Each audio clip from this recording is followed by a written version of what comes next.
തന്നെ നേരത്തെ എന്നോട് സംസാരിച്ചപ്പോൾ പറഞ്ഞു ഇങ്ങനെ ജോലിക്ക് പോകുന്നു എന്ന് പറഞ്ഞിട്ട് അതിനിടയിൽ അല്ലേ ക്ലബ്ബ് പാർട്ടിക്ക് പോകാൻ അതെല്ലാം റെസ്ട്രിക്ഷന്റെ ഒരു ഭാഗമാണല്ലോ അല്ലേ? അപ്പൊ അങ്ങനെയുള്ള ഒരു കുറെ പേര് സ്ട്രഗിൾ ചെയ്യുന്നില്ലേ? അത് ഉണ്ട്. പക്ഷെ അത് എൻജോയ് ചെയ്യുന്നുണ്ടാവും അവര്. നമുക്കപ്പൊ അതിപ്പം കുറ്റം പറയാൻ പറ്റില്ല.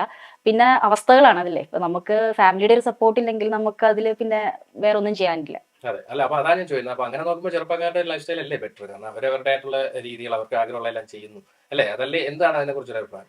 അവര് ചെയ്യുന്നു. പക്ഷെ ഒരു 10 കൊല്ലം കഴിയുമ്പം അവര് ഇന്ന് ജീവിച്ച ജീവിതമായിരിക്കും അവരുടെ എന്നുള്ളത് നമ്മൾ ചിന്തിക്കേണ്ട ഒരു കാര്യമാണ്. അത് ഇവരാണ് അവർ എന്നുള്ള അല്ലേ? അതെ, കുറച്ച് അതെ. കഴിയുമ്പോൾ. അല്ല എനിക്കിതിലുള്ള ഒരു പ്രശ്നം എവിടെയാണെന്ന് വെച്ചാൽ ഇപ്പൊ ചെറുപ്പക്കാര് ഡ്രഗ് യൂസ് ഇപ്പൊ നേരത്തെ നീನು പറഞ്ഞു. അതൊരു തെറ്റാണോ എന്ന് ചോദിച്ചു അല്ലേ? ആൽക്കഹോൾ. തെറ്റല്ല. പക്ഷേ ഈ പറഞ്ഞ പോലെ ആൽക്കഹോളിസം അല്ലെങ്കിൽ ഡ്രഗ് അബ്യൂസില് ഡ്രഗ് അഡിക്ട്സ് ആവുന്ന ഒരു ലെവലുണ്ട്.